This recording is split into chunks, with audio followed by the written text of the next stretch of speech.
اگلا سوال ہے، ایک بندہ جو عزت گزار ہو پر وہ غریب ہو اور بدصورت ہو، اور نہ ہی اس کی کوئی عزت ہو، اس کو زندگی میں خوشیاں بھی نہ ملی ہوں، جبکہ وہ دعا بھی مانگے اور محنت بھی کرے، اور دوسری طرف دوسرے بندے کو سب مل جائیں، تو یہ فرق کیوں ہے؟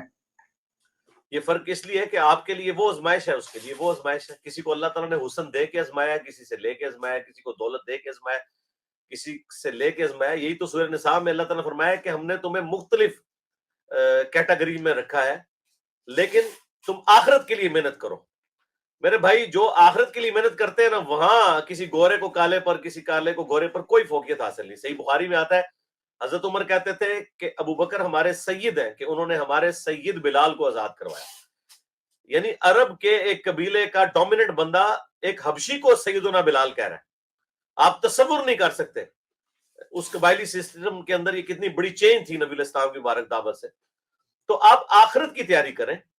دنیا میں آپ کو جو گیون سرکمسٹانسز اللہ تعالیٰ نے دیے ہیں نا، اس میں تو آپ اس کو شکل و صورت کو رو رہے ہیں. صحیح مسلم میں تو حدیث ہے کہ جو دانائی ہے نا، عقل اور انٹلیکٹ، یہ بھی تقدیر سے ہے. ہر شخص ایک جتنا ذہین نہیں ہوتا.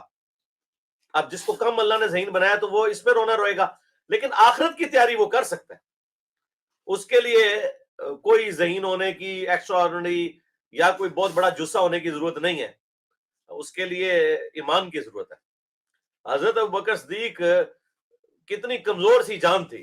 حضور کی وفات کے بعد انہوں نے رومنز، پرشین سے بھی ٹکرائے اور اندر کے فتنوں کو بھی ختم کیا. تو وہ اپنی طاقت کے اوپر کیا تھا؟ نہیں، بس ایمان کی طاقت تھی.